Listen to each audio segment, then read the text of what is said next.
Dia dari suku Blood Devil. Dia menyelamatkan McG, putra bungsu dari kepala suku naga jahat. Dia adalah sahabat Ghost Hunter dari suku naga brutal. Kenapa kau membuatnya marah? Setelah tim Xian pergi, Fu Wei bertanya kepada pamannya dengan alisnya yang berkerut dan tegas. Karena mereka berdua adalah tetua paviliun ramuan dan perkakas, status dan posisinya tidak lebih rendah dari Zaduo meskipun Fu Wei lebih muda. Dia tidak perlu menyembunyikan sesuatu karena dia bisa mengatakannya langsung. An Yun juga berpikir bahwa perbuatan Zaduo tidak pantas tetapi dia tidak punya hak untuk bersuara di sini. Tidak perlu menyebutkan hubungan Xian dengan para pemimpin klan monster dan klan iblis. Hanya dengan fakta bahwa Xian telah memberi mereka canon, An Yun berpikir paviliun ramuan dan perkakas berutang padanya. Kemudian, Xian tidak pergi ketika Dulin menyerang mereka dengan ganas. Pada saat kritis, Xian telah membantu Fu Wei memulihkan energinya. An Yun secara bertahap mengembangkan perasaan yang baik untuk Xian. Dia pikir dia pantas untuk menjalin persahabatan. Namun, tepat saat dia tiba, Zaduo menggunakan kata-kata tajam untuk memaksa tim Xian meninggalkan kapal perang. An Yun berpikir bahwa tindakannya tidak pantas. Kami dari paviliun ramuan dan perkakas.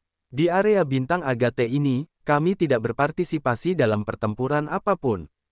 Kami tidak perlu peduli dengan kekuatan apapun. Wajah Zaduo tampak sombong. Dia menggenggam tangannya saat berbicara, meskipun paviliun ramuan dan perkakas tidak bergabung dalam perang atau pertempuran apapun di area bintang, kami memiliki kekuatan untuk membalikkan situasi di area bintang ini.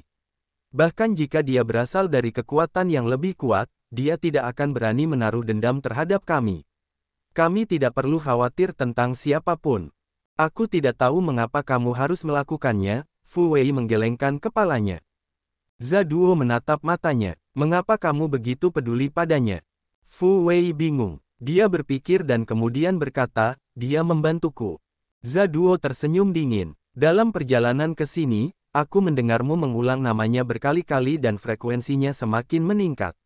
Aku bisa merasakan bahwa kau sangat menghargai pria ini. Kurasa itu bukan pertanda baik. Sambil menarik napas dalam-dalam, Zaduo merendahkan suaranya. Kau adalah harapan kelompok kami. Bakat bawaanmu sangat bagus dan kau selalu berkonsentrasi.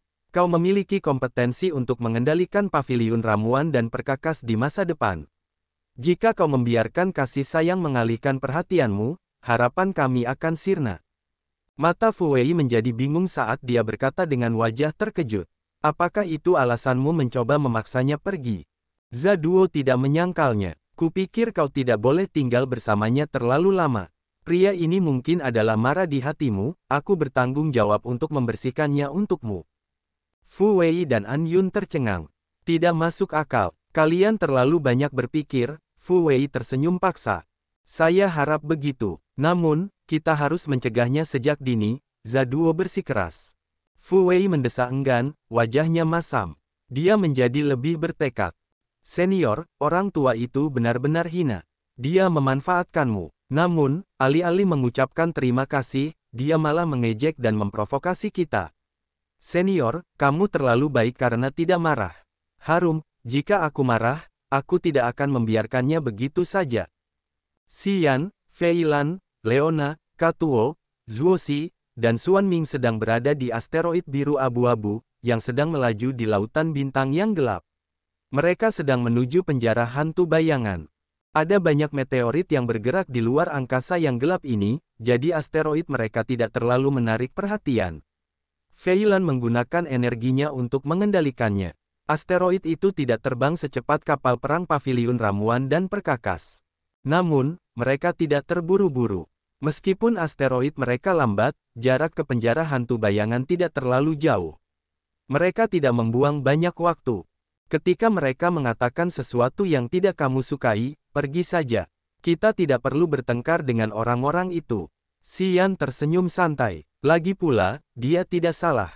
Kita menukar canon dengan banyak barang. Itu adalah pertukaran yang adil. Aku hendak pergi. Karena dia berbicara impulsif, mungkin ada alasan bagi kita untuk pergi. Dia benar, Feilan memahami masalahnya. Paviliun ramuan dan perkakas memiliki masalah internal yang besar. Meskipun Dulin gagal kali ini, belum tentu musuh tidak akan bergerak lagi. Tidak baik jika kita bergaul dengan mereka. Kurasa mereka bahkan tidak bisa melindungi diri mereka sendiri. Serangan berikutnya mungkin lebih dahsyat. Akan berbahaya jika kita tetap berada di kapal perang itu. Leona juga mengangguk. Dia sudah bersiap untuk pergi. Ketika Xian membalas Dulin dan melukai dirinya sendiri, dia pikir itu sama sekali bukan langkah yang bijaksana. Bahkan jika kita ingin pergi, kita harus pergi dengan percaya diri dan tenang. Sekarang sepertinya kita sedang marah, jadi kita pergi. Aku tidak menyukainya. Katuo menggelengkan kepalanya. Rupanya, dia kesal. Sepanjang jalan, dia sering mengutuk Zaduo dengan bahasa yang ekstrim. Dia bahkan pernah menghina 18 generasi Zaduo. Kalian akan pergi ke penjara hantu bayangan untuk mendapatkan warisan dari kura-kura hitam binatang suci. Apakah kalian punya petunjuk tentang itu? Xian tidak mengganggu Katuo dan tersenyum pada Zuoxi. Kami tidak punya petunjuk. Kami mendengar bahwa tubuhnya ada di penjara hantu bayangan. Kupikir jika kami cukup dekat, aku akan bisa merasakannya. Zuoxi serius. Dia tersenyum dengan sangat manis. Xian GG, apakah ada masalah jika kami mengikutimu? Tentu saja tidak, tapi aku khawatir kalian akan menghadapi lebih banyak bahaya. Bahaya? Bahaya apa saja? Kami juga punya urusan di penjara hantu bayangan kali ini. Mungkin kami akan menghadapi klan bayangan gelap. Aku khawatir hal-hal tak terduga akan terjadi padamu jika kau mengikuti kami. Tidak masalah. Kurasa kau bisa mengatasinya dengan baik. Zuoxi tampak sangat cantik dan bersemangat, berdiri di atas asteroid. Ia mengenakan gaun panjang berwarna putih bersih. Ia tampak sangat imut dan polos. Bagaimanapun, kakinya yang ramping membuat orang-orang memimpikannya.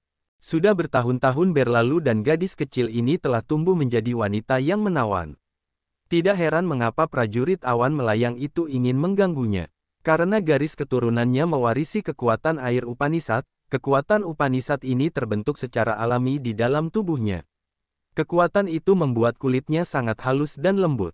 Sikapnya murni dan lembut. Setengah tahun kemudian, sebuah meteorit biru abu-abu memasuki penjara hantu bayangan. Itu adalah area tertentu di area bintang Agate yang diselimuti kabut abu-abu sepanjang tahun. Cahaya bintang di area ini terhalang, membuatnya gelap, dan misterius. Pertempuran terjadi tanpa henti di penjara hantu bayangan. Daerah unik ini memiliki banyak sumber daya alam dan ras yang hidup berdampingan. Meskipun sebagian besar suku di sini adalah penduduk asli, ada beberapa suku asing dari galaksi lain. Misalnya, klan bayangan gelap. Rumor mengatakan bahwa itu adalah suku yang datang dari daerah bintang lain. Mereka memahami konsep lorong ruang angkasa, yang menghubungkan penjara hantu bayangan ke dunia lain. Tidak seorang pun tahu di mana mereka tinggal. Berdiri di asteroid, mereka dengan penasaran memperhatikan daerah yang lebih gelap di depan mereka. Mungkin karena kondisi khusus yang kurang cahaya, tetapi tempat ini dingin dan menyeramkan. Mereka melihat arus air dingin mengalir, tetapi mereka tidak tahu kemana arahnya. Setiap kali melewati mereka akan merasakan hawa dingin menyerbu jauh ke dalam tulang mereka, jiwa mereka bergetar hebat. Ada begitu banyak kapal perang yang hancur di depan kita. Fei Lan tiba-tiba mengangkat kepalanya dan mendesis. Swoosh! Asteroid biru abu-abu itu melaju kencang, bergerak maju seperti meteor. Di asteroid, pupil Xian mengecil saat dia berteriak, ada pertempuran sengit di sini. Mereka melihat ratusan dan kemudian ribuan kapal perang yang hancur. Mereka hancur seperti batu yang hancur.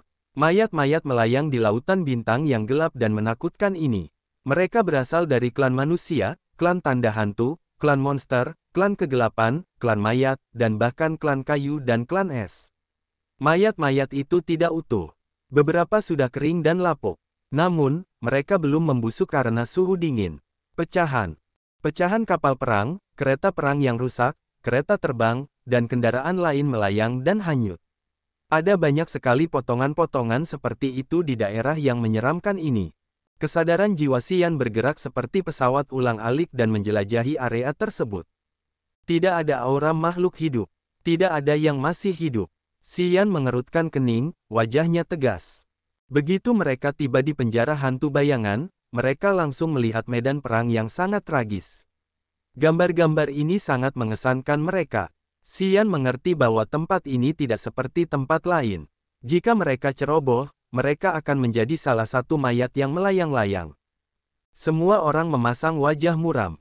Dalam perjalanan mereka melihat lebih banyak pecahan kapal perang dan kereta perang, dan lebih banyak mayat prajurit dari berbagai klan. Penjara hantu bayangan mengalami pertempuran sepanjang tahun. Tidak ada hari yang damai. Tempat ini adalah daerah paling kacau di area bintang Agate. Penghuninya terbiasa dengan perang dan pertempuran berdarah. Banyak prajurit telah mengalami ratusan pertempuran. Mereka semua memiliki berbagai pengalaman pertempuran. Orang-orang yang tinggal di tempat ini secara alami kejam. Orang-orang yang dapat beradaptasi dengan baik mampu bertahan hidup. Tidak ada prinsip di sini selain kekuatan. Wilayah dan kompetensi adalah penguasa yang mengukur prajurit. Senior, penjara hantu bayangan sangat luas. Tanpa arah, sulit untuk menemukan target. Katuo merasa sedikit bosan berdiri di asteroid sambil melihat pecahan kapal perang yang mengambang di dekatnya. Dia bertanya dengan enggan, kapan kita akan mencapai ujung lain tempat ini? Mereka telah melakukan perjalanan selama setengah bulan di penjara hantu bayangan, selalu bergerak maju. Mereka telah melihat banyak akibat pertempuran yang mengerikan, tetapi mereka belum menemukan makhluk hidup apapun. Lautan bintang yang gelap dan sunyi ini tampaknya tidak memiliki sesuatu yang hidup. Lambat laun, orang-orang menjadi tidak sabar. Perasaan putus asa dan tidak berdaya karena tidak dapat menemukan target mereka perlahan-lahan memenuhi jiwa mereka. Tidak usah terburu-buru, kita memiliki arah yang jelas. Hanya saja kamu tidak mengetahuinya. Xian memarahinya, berdiri di atas asteroid kebiruan dan melihat ke kejauhan di depan mereka. Setetes darah merah yang tampak seperti batu permata retak terbuka. Fluktuasi energi aneh muncul darinya. Itu adalah cahaya yang tidak dapat dilihat oleh jiwa-jiwa yang meluas ke sudut-sudut area yang dalam ini. Hanya dalam sekejap, itu dapat menempuh jarak miliaran mil. Sambil menyipitkan mata Xian berbinar dengan cahaya darah. Dia memiliki hubungan dengan setetes darah itu. Energi magis berfluktuasi dan beriak darinya. Kita akan terus bergerak maju, dia berbalik untuk melihat Fei Lan.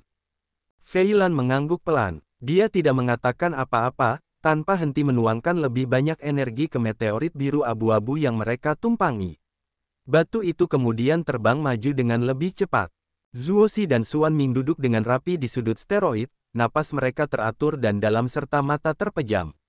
Mereka masih mengolah dan mempelajari kekuatan Upanishad. Mereka menggunakan kristal ilahi untuk mengumpulkan energi dengan harapan untuk maju lebih jauh. Sementara meteorit mereka melesat, Xian mengamati Zuoxi. Dia benar-benar kagum. Dia dapat melihat bahwa energi Zuoxi meningkat setiap hari. Meskipun akumulasi energinya tidak secepat Xian ketika dia menggunakan kekuatan melahap Upanishad, kecepatan Zuoxi dalam menyerap kristal ilahi adalah sesuatu yang tidak dapat dibandingkan dengan orang biasa. Darah Zuoxi mengandung darah asli dari Holy Beast Black Tortoise. Black Tortoise adalah makhluk yang lahir di Immemorial Epoch of Grace Mainland. Ia telah melompat keluar angkasa sangat awal. Dari beberapa aspek, makhluk Immemorial lebih disukai oleh alam daripada klan dewa dan klan iblis. Keberadaan mereka diciptakan oleh misteri bumi dan surga. Sepertinya mereka dapat memahami sifat kekuatan mereka saat mereka mulai mengolahnya. Masing-masing makhluk itu memiliki kekuatan yang dapat menghancurkan dunia. Holy Beast Black Tortoise adalah roh suci air. Legenda mengatakan bahwa sejak ia lahir, ia telah memperoleh kekuatan halus air. Garis keturunannya juga memiliki esensi kekuatan air, yang dapat diwariskan ke setiap generasi. Namun, terkadang kekuatan ini lemah dan terkadang sangat kuat. Xuan Ming berasal dari ras yang sama dengan Black Tortoise, tetapi karena warisan telah diwariskan melalui banyak generasi yang berbeda, garis keturunannya tidak murni. Namun, tidak diketahui mengapa Zuoxi memiliki garis keturunan yang sangat murni. Xuan Ming merasa seperti telah menemukan harta karun tertinggi saat menemukan Zuoxi. Dia bersikeras bahwa darah Zuoxi paling dekat dengan leluhur sucinya, kura-kura hitam. Dia adalah keturunan yang paling memenuhi syarat untuk mewarisi esensi air yang ekstrim dari kura-kura hitam. Sambil mengerutkan kening dan merasakan, wajah Xian tampak aneh. Dia mengangguk diam-diam. Dia tidak meragukan apa yang telah dikatakan Xuan Ming kepadanya tentang kemampuan Zuoxi lagi. Zuosi dilahirkan untuk mengolah esensi kekuatan air Upanishad. Darahnya mengandung kekuatan misterius Upanishad yang membuat kultivasinya tidak memiliki hambatan. Alamnya meningkat setiap hari, meskipun hanya sedikit demi sedikit.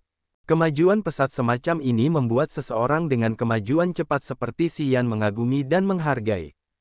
Jika ada orang jenius di dunia ini, Zuosi adalah salah satunya. Dibandingkan dengan bakatnya, Xian tidak cukup baik. Mengetahui seseorang sedang mengawasinya, Zuosi membuka matanya. Ketika dia menemukan bahwa itu adalah Xian, dia tersenyum manis. "Mengapa kamu menatapku?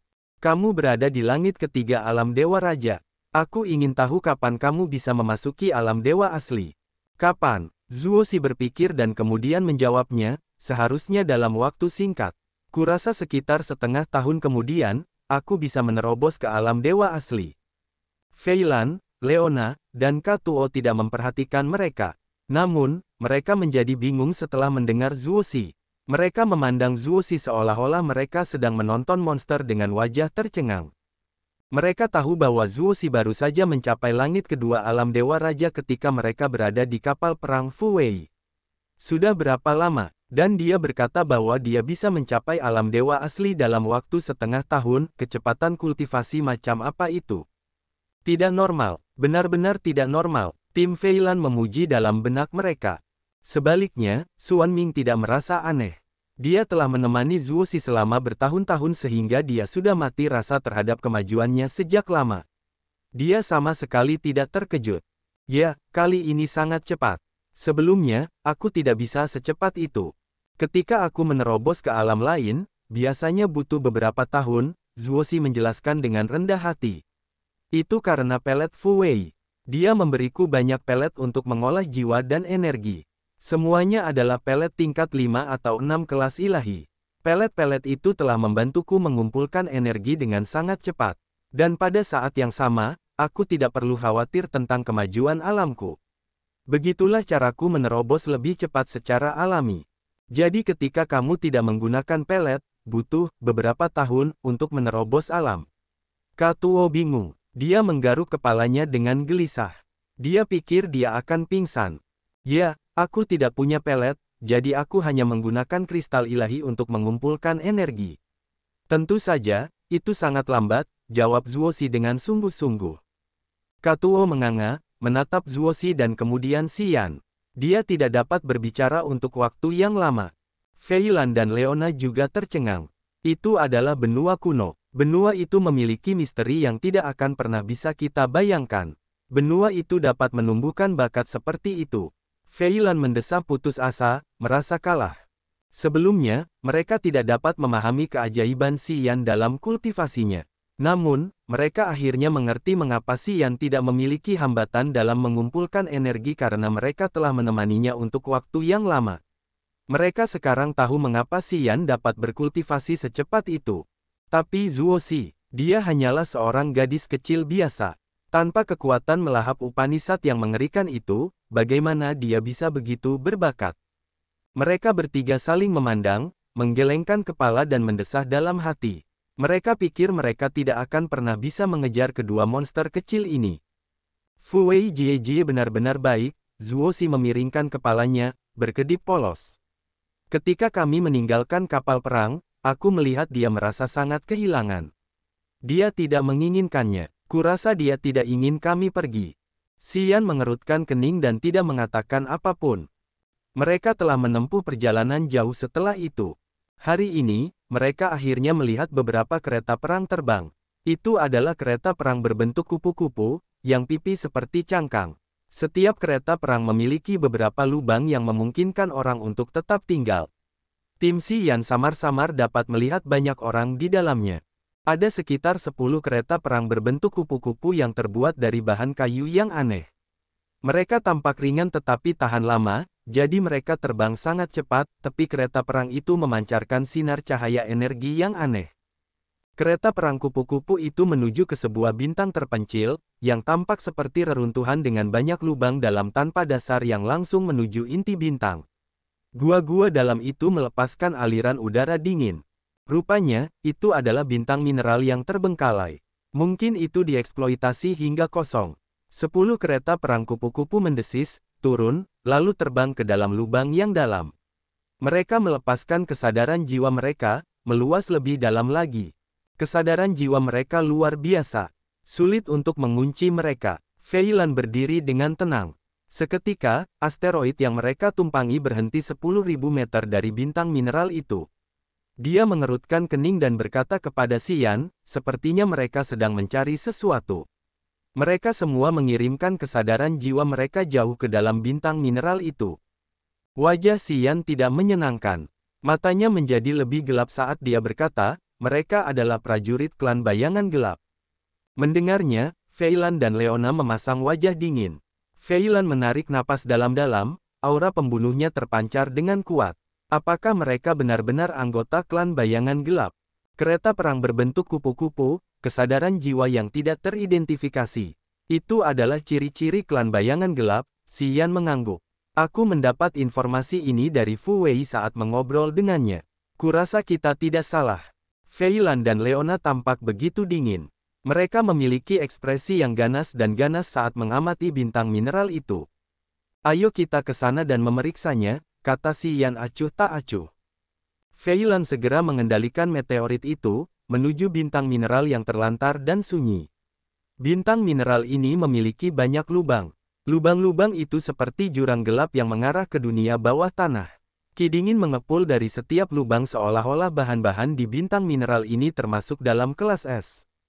Saat mereka mendarat di bintang mineral itu, semua kereta perang kupu-kupu klan hantu gelap semuanya menghilang ke dalam lubang. Xian diam-diam merasakannya sejenak. Dia menemukan bahwa gumpalan kesadaran jiwa yang berkeliaran itu masih meresap jauh ke dalam tempat itu seolah-olah mereka mencoba menemukan sesuatu. Kita juga akan turun ke sana. Xian melompat dari asteroid dan kemudian terjun ke dalam lubang. Dalam kelompok mereka, Fei Lan memiliki langit kedua alam dewa ethereal, tetapi kemampuan bertarungnya yang sebenarnya dapat dibandingkan dengan puncak alam dewa ethereal. Leona dan Katuo juga merupakan tipe prajurit yang dapat melompati alam mereka dan menantang prajurit alam yang lebih tinggi lainnya. Bagaimanapun, kemampuan Xian entah bagaimana tidak terukur. Kecuali mereka bertemu dengan keberadaan alam dewa yang baru mulai di sana, mereka tidak akan harus menanggung banyak kerusakan. Jika mereka tidak beruntung dan menghadapi banyak ahli alam dewa ethereal puncak, Xian memiliki keyakinan untuk memindahkan timnya ke tempat terdekat dalam sekejap mata. Karena dia percaya diri, dia tidak takut. Dia memimpin timnya ke lapangan. Mereka telah menembus puluhan ribu meter sebelum dunia bawah tanah yang sangat dingin muncul dalam penglihatan mereka. Bintang mineral ini memiliki banyak gletser kristal. Itu tampak seperti dunia kaca es yang indah. Gletser dan es berdiri dan menopang dunia ini, memberinya tampilan yang luas tetapi kosong. Suara mendesis itu berasal dari kereta perang kupu-kupu yang muncul dari pegunungan es yang terus-menerus.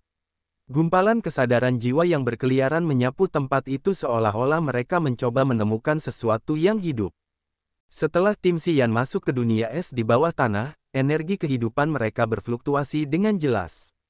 Mereka segera menjadi target klan bayangan gelap. Tak lama kemudian, kereta perang kupu-kupu mulai terbang ke arah mereka, memperpendek jarak di antara mereka. 3 kereta perang kupu-kupu mendekat. Mereka terlihat jelas di antara celah-celah es. Mereka bergerak seperti pesawat ulang-alik yang menangis. Salah satu dari mereka melesat. Seketika, ia melayang di atas es di depan tim Xian. 2 lainnya berputar-putar, mengamati seperti penjaga yang mencegah tim Xian melarikan diri. Sebuah wajah muncul dari salah satu lubang di kereta perang kupu-kupu di depan mereka. Wajah itu tampak mirip dengan kebanyakan makhluk lain dari berbagai ras. Ia memiliki mata, hidung, dan mulut. Namun, kepala wajah itu sama sekali berbeda. Ia tampak seperti gurita dengan banyak tentakel. Makhluk itu tidak memiliki rambut. Tentakel-tentakel itu, yang panjangnya lebih dari 1 meter, adalah rambutnya. Tentakelnya berwarna abu-abu kecoklatan seperti warna kulitnya. Setiap tentakelnya sedikit lebih besar dari ibu jari manusia. Tentakel-tentakel itu menutupi bahu dan dadanya dan mencapai pinggangnya. Tentakelnya dapat terbang bahkan saat tidak ada angin. Prajurit bayangan gelap ini mengenakan satu set baju zirah abu-abu yang tersembunyi di balik tentakelnya. Namun, separuh tubuhnya yang menonjol dari kereta perang tampak lembut dan ramping seperti bunga willow. Itu membuat orang merasa seolah-olah mereka sedang melayang. Sama seperti kesadaran jiwanya yang mengembara. Pada pandangan pertama, Xian dapat memastikan bahwa dia berasal dari klan bayangan gelap. Berkepala tentakel, kesadaran jiwa yang mengembara, dan kereta perang berbentuk kupu-kupu adalah ciri-ciri unik mereka. Dia 100% yakin tentang asal-usul makhluk-makhluk itu ketika dia melihat ciri-ciri mereka. Separuh lainnya dari pria bayangan gelap itu masih berada di dalam kereta perang. Matanya yang berwarna coklat keabu-abuan bergerak cepat sementara gumpalan kesadaran jiwanya bergerak di sekitar tim Xian. Dia mengerutkan kening seolah-olah dia telah memastikan bahwa mereka bukanlah targetnya. Pria itu tidak mengatakan apa-apa dan mundur ke kereta perang kupu-kupunya. Kereta perang kupu-kupu itu terbang menjauh dengan cepat. Kereta itu bergerak jauh dari area ini dengan sangat cepat sehingga mereka tidak dapat melihatnya lagi.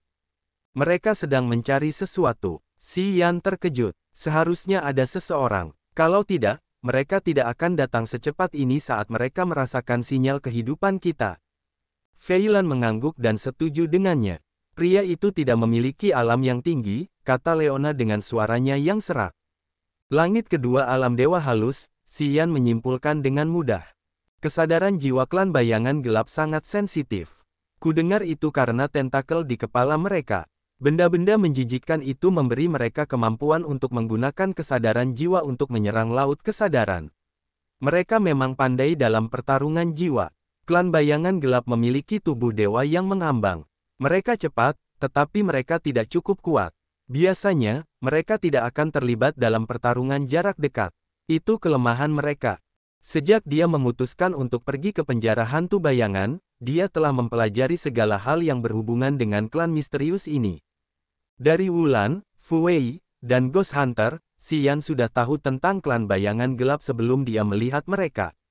Dia tahu kelebihan dan kekurangan mereka. Apa yang harus kita lakukan? Katuo menyeringai jahat. Apakah kita mampu mengalahkan mereka? Jangan terburu-buru. Perhatikan saja sebentar untuk menilai kemampuan umum mereka. Ada sekitar 10 kereta perang kupu-kupu yang memasuki tempat ini. Jika masing-masing dari mereka memiliki satu ahli alam dewa langit kedua, kita tidak boleh bertindak gegabah. Desis Xian. Kurasa tidak, Katuo tertawa. Jika mereka datang ke sini dengan kekuatan sekuat itu, mereka tidak akan membiarkan kita pergi semudah itu. Kurasa mereka mungkin mengira kita merepotkan dan mereka tidak ingin mencari masalah. Fei Lan mengangguk. Xian terkekeh, memang. Bagaimanapun, kita masih perlu memastikannya. Kita tidak boleh impulsif. Aku mengerti. Sekitar 10 kereta perang kupu-kupu berkeliaran di antara gletser. Mereka menjelajah saat kesadaran jiwa mereka menyapu area tersebut. Tim Xian berkumpul dan bergerak diam-diam di sekitar area tempat kereta perang kupu-kupu beroperasi. Terkadang, mereka berhenti di dekat es untuk memeriksa. Setelah 1 jam, ada sekitar 50 dari mereka. Setiap kereta perang kupu-kupu memiliki 3 hingga 5 prajurit. Mereka hanya memiliki 1 ahli alam dewa langit kedua, 2 ahli alam dewa langit pertama, dan sisanya berada di alam dewa asli atau alam dewa raja. Xian membuka matanya dan berbicara kepada yang lain sambil berdiri di atas gunung es. Dia merendahkan suaranya, kita tidak bisa mengalahkan mereka sekaligus. Fei Lan, Leona, dan Katuo terkejut. Mereka langsung menjadi dingin. Mereka tahu bahwa Xian telah mengambil keputusan. Zuoxi dan Xuan Ming ketakutan, menatapnya dengan bingung. Mereka sangat skeptis. Di antara kelompok 4 orang ini, Fei Lan berada di alam dewa langit kedua, Leona memiliki alam dewa langit pertama, sementara Katuo dan Xian berada di alam dewa langit ketiga. Dengan kemampuan ini, mereka ingin menyerang kelompok klan bayangan gelap. Di mata Zuoxi dan Xuan Ming, mereka gila. Jika mereka mengepung dan menyerang kita sekaligus, akan sulit untuk keluar dengan aman. Karena Leona dulunya adalah komandan resimen Legiun berdarah dari negara ilahi langit gelap, dia memahami pertarungan semacam ini dengan baik. Dia melanjutkan dengan wajah garang, bagi mereka untuk menyerang. Kita akan mulai dengan yang terlemah atau yang paling jauh dari tim mereka. Kita harus melakukannya dengan cepat. Setelah selesai, kita harus bergerak cepat. Kita hanya perlu melakukannya 3 atau mungkin maksimal 5 kali dan kemudian kita dapat menghancurkan setengah dari pasukan mereka. Peluang kita untuk menang akan lebih besar. Kita harus melakukannya seperti itu. Katuo mengangguk terus-menerus. Dia dulunya adalah pemimpin pasukan bajak laut. Dia memiliki keterampilan dalam pertempuran tim. Dia pikir taktik Leona sangat sempurna. Rupanya, itu yang paling cocok untuk mereka. Baiklah. Xian tidak ragu-ragu pada saat kritis. Dia memutuskan rencananya, menyipitkan mata. Tunggu sebentar. Pertama, kita akan mengunci kereta perang kupu-kupu yang terbang paling jauh dari yang lain. Dia tahu bahwa mereka tidak boleh menunda. Jika mereka ingin menyerang klan bayangan gelap, mereka harus memanfaatkan kesempatan itu ketika yang lain tersebar dalam misi pencarian mereka. Begitu anggota klan bayangan gelap menemukan target mereka akan berkumpul. Jika mereka menyerang mereka saat itu tidak berbeda dengan memasukkan kepala mereka ke dalam jaring ikan mereka. Aliran kesadaran jiwa dengan kekuatan ruang bergerak seperti sambaran petir tak terlihat di antara gletser. Prajurit tingkat tinggi dapat merasakan energi sesuatu yang bergerak dengan kecepatan sangat tinggi. Namun, karena gumpalan kesadaran jiwa itu memiliki kekuatan ruang, mereka tidak dapat menguncinya. 3 detik kemudian, Xian membuka matanya. Dia tidak berbicara tetapi terbang cepat ke arah umum. Leona dan Katuo tidak ragu-ragu. Mereka berubah menjadi cahaya gelap dan kabut abu-abu dan mengikutinya. Fei Lan sedikit mengernyit. Dia dengan enggan mendesak kekuatannya untuk membawa Zuoxi dan Xuanming, berubah menjadi arus udara pucat dan terbang menuju celah di gletser. Sebuah kereta perang kupu-kupu bergerak di sekitar puncak es yang gelap. 5 prajurit bayangan gelap memiliki setengah dari tubuh bagian atas mereka menonjol dari kereta tempurung. Tentakel mereka bergerak-gerak sementara mereka mengamati tempat itu dengan mata dingin dan acuh tak acuh. Dalam kelompok 5 anggota klan bayangan gelap itu, ada 1 ahli di langit ketiga alam dewa asli, 1 di langit kedua alam dewa asli, dan 3 lainnya memiliki alam dewa raja. Ketika tentakel mereka saling bersentuhan saat melayang, mereka mengirimkan percikan listrik ke dalam kehampaan. Sepertinya begitulah cara kesadaran jiwa mereka berinteraksi dan bagaimana hal itu memperkuat kekuatan penginderaan mereka. Kesadaran jiwa dari klan langit ketiga alam dewa asli menanggapi. Pria bayangan gelap itu berteriak, matanya berbinar. Ada seseorang di sini. Keempat prajurit Dark Shadow lainnya bersorak. Mereka mengumpulkan kesadaran jiwa mereka, saling menyumbangkan energi. Berdiri di balik batu es, Xian diam-diam mendekat. Dia mengerutkan alisnya, matanya dingin. Dia bisa merasakan penginderaan kesadaran jiwa pria Dark Shadow itu. Memang, kekuatan penginderaan mereka mengerikan. Dia telah berencana untuk mendekat sebelum menyerang mereka. Namun, mereka telah melihatnya sebelumnya. Tanpa ragu, dia langsung menyerang ketika sinyal kehidupannya ditemukan. Altar jiwa Xian berputar, mendesak kekuatan Upanishadnya yang halus. 3 pita seperti listrik menyala dan kemudian menghilang ke udara tipis. Swosh, swosh, swosh. 3 duri tulang putih dingin melesat keluar dari celah angkasa dengan kekuatan yang dapat menghancurkan kehampaan. Mereka menggerutu menusuk kereta perang kupu-kupu itu. Retak, retak, retak. Benturan pada kereta perang kupu-kupu terdengar jelas dan menyenangkan. Itu sangat kuat sehingga tidak langsung hancur. Namun, itu tertiup, berputar tanpa tujuan. Kelima pria bayangan gelap itu pusing. Tubuh mereka bergoyang keras di kereta perang itu. Swosh! Seberkas cahaya pucat melintas. Salah satu pria bayangan gelap di alam Raja Dewa memiliki lubang berdarah di lehernya. Darahnya dikirim pergi seperti anak panah. Swosh! Swosh! Cahaya putih terus meraung seolah-olah datang untuk mengambil jiwa-jiwa itu, yang mempengaruhi jiwa-jiwa itu dengan parah. Kereta perang kupu-kupu itu masih berputar. 4 pria bayangan gelap lainnya dilanda kepanikan. Mereka tidak dapat menahan diri untuk berteriak dengan keras, mencoba memanggil rekan-rekan mereka. Blokir, suara dingin dan rendah terdengar seperti mantra jahat. Kereta perang kupu-kupu itu tergantung di tempat mereka. Suara bahkan tidak dapat menembus apa yang tampak seperti penghalang. Kegelapan yang tak berujung telah menyerang mereka secara tiba-tiba. Tempat yang membatasi mereka menjadi sangat gelap sehingga mereka bahkan tidak dapat melihat jari-jari mereka sendiri. Dalam kegelapan itu, yang setebal tinta, kesadaran jiwa mereka tidak dapat bergerak. Melihat kegelapan menyelimuti mereka, Si Yan berhenti di tengah jalan. Dia melepaskan kesadaran jiwanya, mencari target baru. Ketika Katuo dan Fei Lan tiba, dia mendesis, serahkan saja pada Leona. Kami akan menyerang target baru. Kemudian, dia melesat pergi, menghilang seperti anak panah. Di sudut dunia es kristal di bawah tanah, ahli alam Dewa Langit kedua mengeluarkan kompas saku, wajahnya meringis. Kompas itu memiliki banyak garis indah, yang meluas di sekelilingnya. Itu menunjukkan banyak titik cahaya hijau yang menyeramkan. Masing-masing dari mereka mewakili salah satu pasukannya. Kompas adalah alatnya untuk menemukan pasukannya.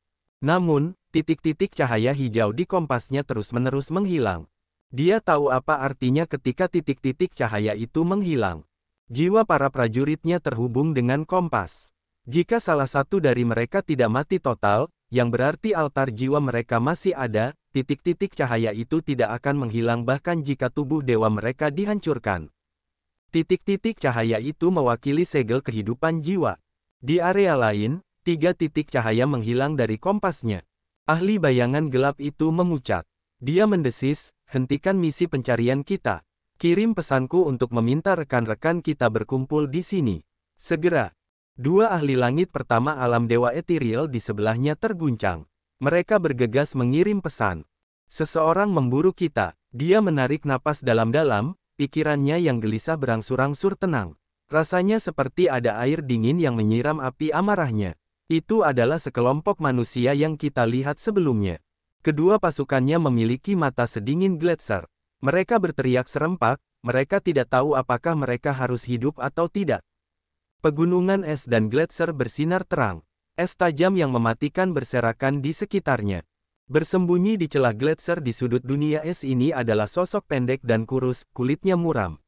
Dia dengan hati-hati menyembunyikan tubuh dewanya di sudut Gletser yang buta sambil mengangkat wajahnya untuk mengintip melalui celah di atas kepalanya. Itu adalah anak muda dari klan kegelapan. Dia tampak berusia sekitar 15 atau 16 tahun.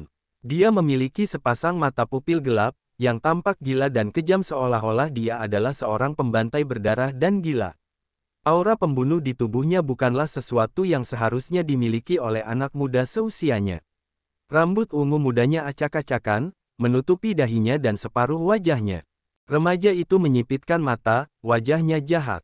Dia bahkan tidak berkedip ketika melihat kereta perang kupu-kupu klan bayangan gelap muncul di atas celah. Remaja ini mengenakan pakaian prajurit hitam sederhana, yang memperlihatkan lengannya seperti besi. Sepasang lengannya memiliki banyak bekas luka yang saling terkait. Keropeng bekas lukanya telah lama rontok. Sekarang, mereka tampak seperti ular aneh. Dia telah bersembunyi di Gletser ini untuk waktu yang lama. Untuk menghindari kejaran klan bayangan gelap, dia telah bersembunyi selama ini. Matanya berbinar dengan cahaya yang tajam.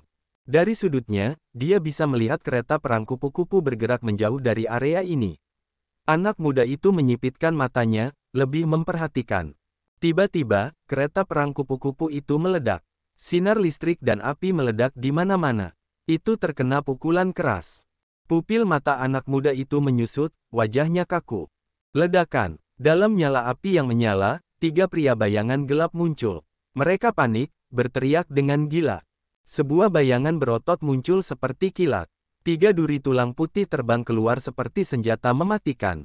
Mereka merobek ruang, menusuk ke arah 3 pria bayangan gelap. Seorang wanita tua dengan banyak kerutan wajah muncul tiba-tiba. Dia mengulurkan tangannya, meraih kekosongan. 5 benang pucat melesat keluar. Mereka bergerak seolah-olah mereka dapat mengikis segalanya. Mereka memasuki tubuh dewa dari 3 pria bayangan gelap. Saat remaja itu menonton, ketiga pria Dark Shadow melemah dengan cepat. Tulang mereka meledak saat benang menembus kulit mereka. Mereka berdarah parah. Sebuah lubang hitam misterius namun jahat muncul, mengambang di sekitar. Kekuatan hisap yang kuat dengan ganas datang dari lubang hitam itu dan menelan altar jiwa dari 3 prajurit Dark Shadow. Remaja itu merasa sangat kedinginan.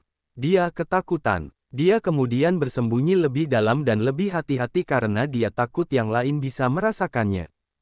Pemuda yang melayang di atas retakan itu mengingat 3 Bontons. Mereka berubah menjadi 3 sinar cahaya putih dan menghilang ke lengan bajunya. Pemuda itu tampak acuh tak acuh saat melihat sekelilingnya. Matanya yang dingin tiba-tiba melihat ke arah pemuda itu. Pemuda itu terguncang. Ia memiliki firasat aneh bahwa lelaki itu telah merasakannya. Hatinya tenggelam ke dalam jurang. Pemuda itu tampaknya tahu bahwa ia bersembunyi di bawah retakan gunung es. Namun, ia tidak melakukan apapun saat ia mengerutkan kening, mengangguk kepada wanita tua itu, dan menghilang. Mayat ketiga prajurit bayangan gelap itu mengerut dan mengering seolah-olah air dan darah di tubuh mereka semua tersedot. Ini tampak sangat aneh. Pecahan-pecahan kereta perang kupu-kupu jatuh dengan gerutuan di atas es di atas kepala pemuda itu, bergema dengan jelas. Pemuda itu merasa tegang. Ia ragu-ragu sejenak dan kemudian bergegas bergerak melalui celah-celah es. Ia tahu bahwa dirinya telah terungkap. Karena ia takut pemuda itu akan menggunakan beberapa serangan jahat, ia secara naluriah bergerak untuk menghindar. Ia telah menembus celah-celah es untuk waktu yang lama seperti pesawat ulang-alik yang cepat. Setelah ia merasa relatif aman, ia berhenti dan mengingat saat ia mengintip yang lain. Dia tidak tahu mengapa dia merasakan sesuatu terhadap pemuda dan wanita tua itu. Bagaimanapun, itu terasa aneh baginya. Samar-samar, dia merasa seperti memiliki hubungan dengan keduanya, tetapi dia tidak tahu apa itu. Itu hanya intuisinya yang murni. Remaja itu mengerutkan kening, mempertimbangkan hal-hal di dalam gletser. Dia ragu-ragu apakah dia harus pergi ke sana dan memeriksanya. Apakah ada seseorang di sana akhir-akhir ini? Feilan menatap Xian dan bertanya dengan tidak yakin setelah mereka meninggalkan area itu. Dia melepaskan aliran udara pucat, menutupi Zuoxi dan Xuan Ming. Ya, aku melihat energi kehidupan berfluktuasi di sana. Itu tersembunyi. Jika aku tidak mengolah kekuatan kematian dan kehidupan Upanishad, aku tidak akan bisa menemukannya. Xian mengangguk. Itu adalah anggota klan kegelapan, kurasa. Klan kegelapan memiliki pemahaman yang mendalam tentang kekuatan jiwa. Mereka pandai menyembunyikan aura jiwa dan hal-hal lainnya. Mungkin, yang itu adalah target pasukan klan bayangan kegelapan. Kenapa kamu tidak memaksanya keluar? Feilan terkejut. Target kita adalah klan bayangan gelap. Kita tidak perlu membuat masalah lagi. Xian menggelengkan kepalanya, mengerutkan kening. Mereka juga mengenal kita. Tidak mudah untuk menyergap mereka lagi. Sepertinya kita harus mengambil tindakan nyata. Ya, kita tidak bisa menyergap lagi, Feilan mengerutkan kening. Kita harus menunggu Leona dan Katuo. 3 menit kemudian, 2 bayangan muncul dengan aura pembunuh yang tebal. Darah masih menetes dari jari-jari mereka. Jelas, mereka baru saja membunuh seseorang. Tangan mereka berbau seperti darah segar. Kita memburu mereka sekali lagi, Katuo menyeringai, begitu mereka terlibat dalam pertempuran jarak dekat, anggota klan Dark Shadow terbatas. Ini sudah kelima kalinya. Namun, kami tidak dapat menemukan anggota yang tersebar lagi. Mereka berkumpul di dekat ahli itu. Feilan menunjuk ke suatu arah, suaranya terdengar sedih. Tempat itu. Leon dan Katuo menatap Xian. Karena orang Feilan dan ayah Leona dikurung oleh klan bayangan gelap, kebencian yang mereka miliki terhadap klan itu terukir di tulang mereka. Dan klan itu juga membunuh Raja Serangga Iblis, Ulat Sutra Emas Pemakan, dan Dewa Roh Kudus. Jika Xian memiliki kesempatan untuk membalas dendam, dia tidak akan membiarkannya berlalu begitu saja. Dari Fu Wei, dia tahu bahwa Zhuo Lou, Penatua Agung Paviliun Ramuan dan Perkakas, juga memiliki hubungan dekat dengan klan bayangan gelap, dan dia tahu bahwa klan ini berasal dari galaksi lain. Kebencian yang dirasakan Feilan, Leona, dan Xian, kesempatan yang mereka miliki untuk membantai pasukan klan bayangan gelap, dan kesempatan untuk bertanya kepada mereka di mana klan bayangan gelap memenjarakan orang-orang yang mereka cintai sudah cukup untuk mendukung pembantaian ini. Para prajurit lawan yang kuat masih baik-baik saja. Ketiga ahli alam Dewa Ethereal tetap bersama. Kami tidak takut melawan mereka, namun, kami mungkin akan terluka setelahnya. Xian memasang wajah dingin. Ia berpikir sejenak lalu berbalik menghadap ke suatu arah. Ia berkata, mungkin kita bisa mencoba menggunakan umpan yang tersedia. Mata Feilan berbinar saat ia memahami idenya. Ia langsung setuju, kita bisa mencoba sekali. Leona, Katuo, Xuan Ming, dan Zuoxi tidak tahu apa maksud mereka dan hanya menatap mereka. Di sana, Feilan menunjuk ke sebuah gletser. Yang ingin ditemukan klan bayangan gelap ada di sana. Ia bersembunyi di celah-celah gletser. Jika ia bergerak, klan bayangan gelap akan segera mendeteksi auranya. Mereka akan mengejarnya. Begitu mereka melanjutkan penyelidikan, formasi mereka akan bubar, dan kita akan memiliki kesempatan lagi. Haruskah kita memaksanya untuk bergerak? Katuo tertawa. Benar, Xian menunjuk ke lokasi remaja itu dan berkata, kamu pergi ke sana dan pukul es di bawah tanah. Kurasa dia bersembunyi di sana. Dia pasti menggunakan energinya untuk bergerak. Begitu dia melakukannya, klan bayangan gelap akan segera menemukannya. Saat itu terjadi. Mengerti, Katuo bersemangat. Dia tersenyum jahat saat dia berlari menjauh. Ledakan, ledakan, ledakan. Tak lama kemudian, mereka mendengar suara es pecah. Katuo menggunakan energinya untuk menyerang es di sana. Gletser setinggi beberapa ribu meter itu retak saat dihantam. Remaja yang bersembunyi di celah gletser itu meringis. Dia dimaki-maki, namun, dia hanya bisa bergerak seperti tikus kecil yang menusuk es. Energinya meledak dan medan magnet hidupnya terekspos. Aku akan ke sana untuk memaksanya lari. Begitu dia pergi, klan bayangan gelap akan mengejarnya dengan seluruh pasukan mereka. Dalam operasi seperti itu, kereta perang tidak bisa terbang dengan kecepatan yang sama. Garis pertempuran akan memanjang. Kalian berdua tahu apa yang harus dilakukan, kata Xian kepada Feilan dan Leona. Dua lainnya mengangguk dengan aura pembunuh yang kuat. Mungkin saja mereka akhirnya mengirim tim yang kuat ke sini sementara yang lain tetap tinggal. Bagaimanapun, itu adalah kasus terbaik. Xian memiliki pikiran yang jernih. Jika mereka mengirim pasukan terkuat mereka, aku akan bersembunyi agar mereka tidak melihatku. Setelah kalian selesai, datanglah ke sana dan temukan aku. Dua lainnya mengangguk lagi. Xian berbicara kepada Zuoxi dan Xuan Ming, ikutlah denganku. Xuan Ming dan Zuoxi diam-diam mengikutinya. Kereta perang kupu-kupu klan bayangan gelap berkumpul di antara tiga gletser dalam formasi kipas. Wajah ahli alam Dewa Langit kedua menjadi gelap saat tetap berada di keretanya di tengah formasi mereka. Dia berkata, ketemu dia. Dia berpikir sejenak lalu berkata dengan tegas, aku akan langsung ke sana. Kalian tetaplah di sini dan jangan berpencar. Para prajurit bayangan gelap di kereta perang lainnya menatapnya dan berkata bahwa mereka mengerti. Salah satu kereta perang kupu-kupu yang melayang terbang secepat kilat. Di dalam celah gletser, anak muda itu berlari kencang. Wajahnya semakin meringis, matanya yang brutal mengawasi kepalanya, berkilauan dengan cahaya jahat. Katuo tertawa terbahak-bahak dan terus melepaskan energinya. Energi gila dan kacau itu melesat keluar dengan liar, menggerutu keras di atas es di atas kepala anak muda itu. Pemuda itu sangat marah. Dia tidak tahu gangguan mental macam apa yang diderita orang gila di atas sana. Mengapa dia tiba-tiba mengubah targetnya dan membidikku? Dia harus bersembunyi atau orang gila itu akan memukulnya. Tetapi jika dia melepaskan energinya, medan magnet kehidupannya akan muncul dan anggota klan bayangan gelap akan menemukannya. Mempertimbangkan antara mendapatkan kerusakan seketika atau ditangkap oleh anggota klan Dark Shadow, dia bertekad untuk memilih yang pertama. Dia terus berlari sambil menyampaikan salamnya kepada 18 generasi keluarga Katuo. Sementara dia berlari dengan gila, pemuda yang baru saja dia lihat bersama seorang pria tua dan seorang wanita muncul. Pemuda itu tersenyum, tetapi matanya tidak tersenyum saat dia melirik ke area tempat remaja itu bersembunyi di bawah tanah. Dia mengejek, naiklah ke sini. Tidakkah menurutmu itu menyebalkan? Remaja itu merasa kedinginan seolah-olah seekor ular berbisa sedang menatapnya dan dia tidak bisa melarikan diri.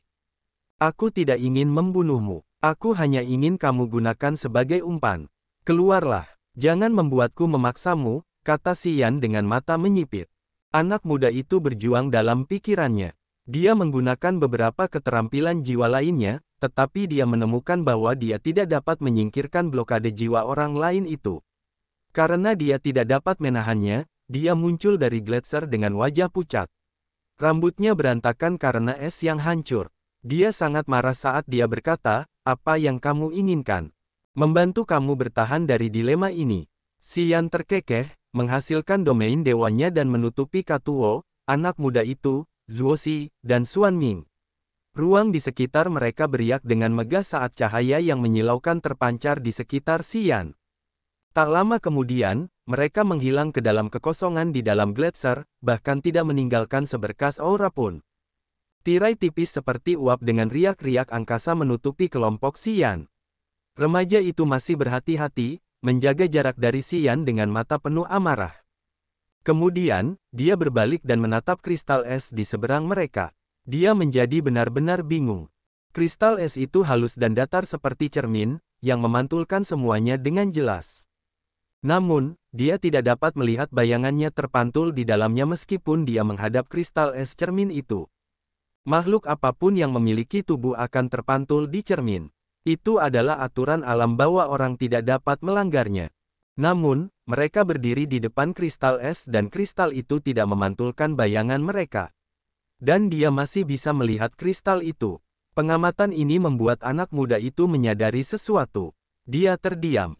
Jangan khawatir, selama kamu tidak berguling menjauh, anggota klan bayangan gelap tidak dapat menemukanmu bahkan jika mereka datang ke sini.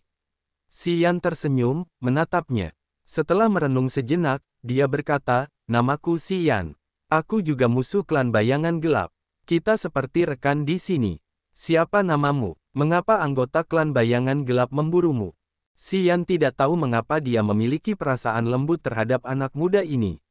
Dia tidak bisa menggambarkan perasaan ini.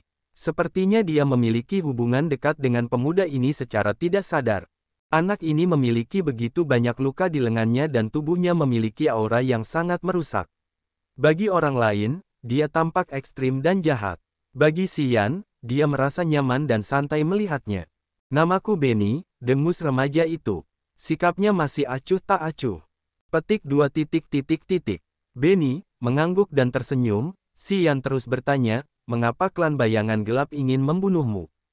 Itu tidak ada hubungannya denganmu. Remaja itu memasang wajah dingin, melotot ke arah Xian. Matanya dipenuhi dengan kebencian yang jahat seolah-olah dia membenci semua orang di dunia ini. Nak, kamu tidak tahu bagaimana cara hidup, kan? Katuo menyeringai jahat. Nak, kau ingin mati. Jawab saja saat ditanya. Jika kau berani berbohong, kau akan menghadapi konsekuensinya. Benny mendengus, memalingkan wajahnya. Dia tidak ingin menatap Katuo. Wajah Katuo menegang. Dia marah. Dia tersenyum jahat saat hendak memberi pemuda itu pelajaran. Baiklah, tidak apa-apa jika dia tidak mau memberitahu kita. Xian mengangkat tangannya untuk menghentikan Katuo. Xian memiliki perasaan yang tidak diketahui terhadap pemuda itu, jadi dia tidak ingin Katuo menggertaknya. Itulah sebabnya dia menghentikan pria itu. Katuo melotot ke arah pemuda itu, tersenyum dingin. Tapi dia berhenti di sana. Swosh, swosh. Mesin mulai mendesis. Tak lama kemudian, mereka melihat kereta perang kupu-kupu mendarat. Kereta perang itu membawa 3 orang Dark Shadow, mereka adalah prajurit terkuat dalam kelompok ini. Satu berada di langit kedua alam dewa ethereal dan 2 lainnya berada di langit pertama alam dewa ethereal. Ketiga anggota klan Dark Shadow itu setengah badannya keluar dari kereta perang sementara separuh lainnya tetap di dalam. Mata mereka yang dingin menyapu area itu, melepaskan kesadaran jiwa untuk mencari. Saat Benny melihat ketiga anggota Dark Shadow itu, wajahnya menjadi sedingin dan sekejam pisau tajam. Dia meludah, mengumpat sepenuh hati, sialan anjing-anjing itu. Meskipun dia mengumpat mereka, wajahnya cemas dan gelisah. Dia takut ketiga prajurit Dark Shadow itu bisa menemukannya. Sarafnya tegang karena dia siap menyerang kapan saja. Xian meliriknya. Dia mengerutkan kening karena dia punya rencana. Ketiga ahli Dark Shadow di alam dewa ethereal mengendarai kereta perang mereka. Mereka perlahan-lahan menjadi tidak sabar. Kesadaran jiwa mereka yang melayang tersebar, menutupi seluruh area. Benny diam-diam mengumpulkan energinya. Dia siap untuk lari kapan saja. Mata ganasnya menatap ketiga anggota klan Dark Shadow itu. Dia ada di sini. Bagaimana dia bisa menghilang begitu aneh seperti itu? Pemimpin di langit kedua alam dewa ethereal berteriak, suaranya tajam dan dingin. Ya, memang benar dia ada di sini. 2 orang lainnya menjawab, mengangguk untuk menunjukkan bahwa arah yang mereka rasakan juga ada di sini. Di balik tirai cahaya, mata Benny, seorang remaja dari klan kegelapan, berbinar. Dia berdiri hanya 100 meter dari anggota klan hantu kegelapan. Sepertinya mereka dapat menjangkaunya dengan tangan mereka dengan cepat. Dengan kemampuan jiwa mereka, mereka seharusnya dapat menemukan dan menangkapnya. Kesadaran jiwa mereka tersebar dan mencari untuk waktu yang lama, tetapi mereka belum menemukannya. Ketiga ahli bayangan kegelapan itu tampaknya buta. Benny tidak bodoh. Dia merenungkan dan kemudian menemukan sesuatu. Dia menatap Xian, bertanya-tanya, kekuatan luar angkasa Upanishad. Xian tersenyum dan mengangguk. Anak muda itu menjadi tenang. Dia tidak melihat ketiga pria bayangan kegelapan itu lagi. Dia duduk, menghadap Xian dan Katuo. Dia masih menjaga jarak dari mereka sambil mengeluarkan kristal ilahi untuk memulihkan energinya. Dia tampak sedikit santai. Tidak bagus. Pemimpin pasukan Dark Shadow berubah warna saat dia menatap kompas di tangannya. Dia berteriak, kita ditipu. Dua pria Dark Shadow lainnya melotot ke arah kompas di tangan yang lain. Wajah mereka meringis tak tertandingi. Titik-titik cahaya di kompasnya berkedip dan kemudian menghilang satu demi satu. Dalam waktu kurang dari 1 menit, 5 titik cahaya menghilang. Itu berarti altar jiwa rekan-rekan mereka telah hancur total. Titik. Fei Lan dan Leona berada di alam dewa ethereal. Mereka memiliki kemampuan untuk menantang prajurit alam yang lebih tinggi. Tangan mereka berlumuran darah karena pengalaman bertarung mereka sangat luas. Mereka berdua tiba-tiba menyerang pasukan lain. Dengan kekuatan Upanishad mereka yang jahat, mudah saja membuat anggota klan Dark Shadow membayar harga yang mahal dalam waktu singkat. Melihat wajah mereka yang ketakutan, Xian tahu bahwa Fei Lan dan Leona berhasil dan mereka membunuh yang lain. Dengan tindakan mereka, Fei Lan dan Leona dapat menghancurkan para prajurit yang berada di alam dewa ethereal. Kesenjangan satu alam bukanlah sesuatu yang dapat dibuat-buat. Anggota klan Dark Shadow itu tidak memiliki alam dewa ethereal. Pada saat ini, mereka seperti domba yang menunggu untuk disembelih. Mereka dibunuh dengan cepat. Melihat bahwa situasinya tidak berjalan dengan baik, ketiga ahli Dark Shadow mundur seperti kilat. Mereka tidak peduli dengan area ini lagi. Pada saat ini, mereka menyadari bahwa mereka telah jatuh ke dalam perangkap musuh mereka, strategi khas, memancing harimau keluar dari wilayah kekuasaannya di gunung. Tak lama kemudian, kereta perang kupu-kupu menghilang dari pandangan mereka. Dia mengulurkan tangannya dan membuat sayatan. Sepertinya dia telah merobek ruang dan membuat lubang di tirai cahaya. Udara dingin dari luar membanjiri masuk, membuat orang menggigil. Anak muda itu menggigil. Dia tercengang melihat bayangannya yang terpantul di kristal es. Dia tahu bahwa dia telah keluar dari ruang terbatas itu. Dia menatap Xian, bertanya, aku tidak punya urusan di sini, kan? Dia mengerti dengan jelas bahwa dia digunakan sebagai umpan. Sekarang, mereka tidak ingin menahannya lagi karena yang lain telah mendapatkan apa yang mereka inginkan. Katuo melambaikan tangannya. Dia tidak bisa menahan diri untuk tidak berteriak padanya, enyahlah. Sejauh mungkin. Atau, anggota klan bayangan gelap yang tersisa tidak akan mengampuni nyawamu. Benny memiliki seberkas cahaya ganas di matanya. Dia melotot ke arah Katuo dan kemudian melompat ke celah es di bawahnya. Dia bergoyang dan kemudian menghilang. Xian terkekeh, anak itu berlari sangat cepat. Dia tidak biasa karena dia mampu menghindari kejaran klan bayangan gelap sampai sekarang. Anak itu tidak biasa. Aku tidak tahu mengapa aku menyukainya saat melihatnya. Aku tidak bisa menggambarkan perasaan ini. Hei, Katuo terguncang. Dia tidak bisa menahannya, berkata, senior, kamu juga punya perasaan ini. Xian bingung. Apa maksudmu? Meskipun aku pernah berkata kasar padanya dan mengancamnya, aku tidak tahu mengapa aku juga menyukai anak ini. Aku merasa nyaman dengannya. Rasanya seperti saat aku tinggal bersamamu, senior, atau dengan Nyonya Leona dan pendahulu Fei Lan. Aku secara naluriah akan mempertimbangkan untuk memperlakukannya sebagai seseorang dalam keluargaku. Benar, itulah perasaannya. Aku secara naluriah menganggapnya sebagai salah satu dari kita. Katuo tidak menjelaskan dengan jelas. Kata-katanya memang agak samar. Namun, Xian memahami idenya dengan jelas. Ia menjadi bingung. Cahaya bersinar di matanya saat ia merenung. Setelah beberapa saat, Xian tiba-tiba berteriak pelan. Benny. Suara renyah es pecah bergema dari celah di bawahnya. Mereka bisa mendengar langkah kaki yang terhuyung-huyung. Remaja itu sangat gugup. Si Yan terkejut. Dia tersenyum alami, kemarilah. Dia sudah lama tahu bahwa anak muda ini hanya memiliki langit ketiga dari alam Dewa Raja. Kompetensinya tidak istimewa, namun, hidupnya sulit karena dia bisa bertahan dari pengejaran klan bayangan gelap. Tentu saja, alasan mengapa klan bayangan gelap tidak bisa membunuhnya adalah karena kemampuannya yang luar biasa untuk menyembunyikan medan magnet hidupnya. Dia bahkan bisa menghindari klan bayangan gelap yang sensitif. Namun, kekuatannya untuk menyembunyikan jiwa tidak bisa bekerja pada Si Yan, orang yang mengolah kekuatan hidup Upanishad. Ketika remaja itu mendengar Si Yan berteriak padanya, perasaan enggan dan putus asa ketika jiwanya terkurung muncul di hatinya sekali lagi. Dia sangat marah, tetapi dia tidak punya solusi untuk ini. Dia muncul dari celah gunung es. Kemarahannya mendidih di benaknya saat dia menggerutu. Apa lagi yang kau inginkan? Umpan lagi, aku ingat kalian semua.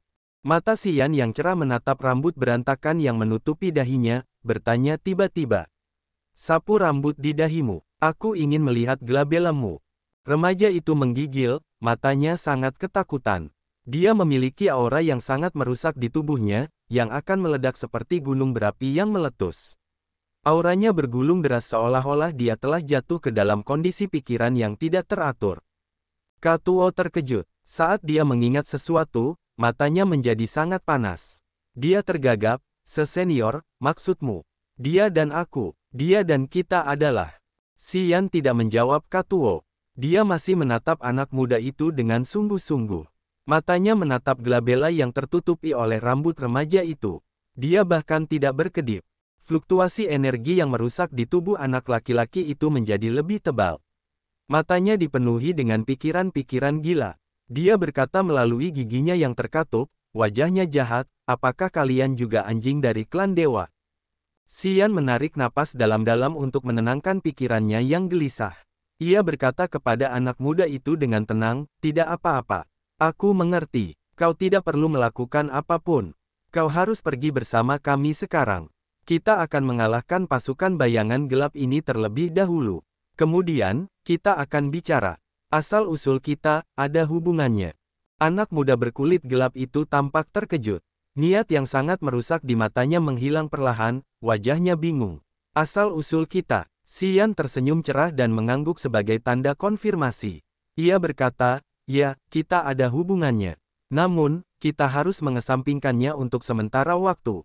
Sekarang, kita harus menyelesaikan urusan kita terlebih dahulu.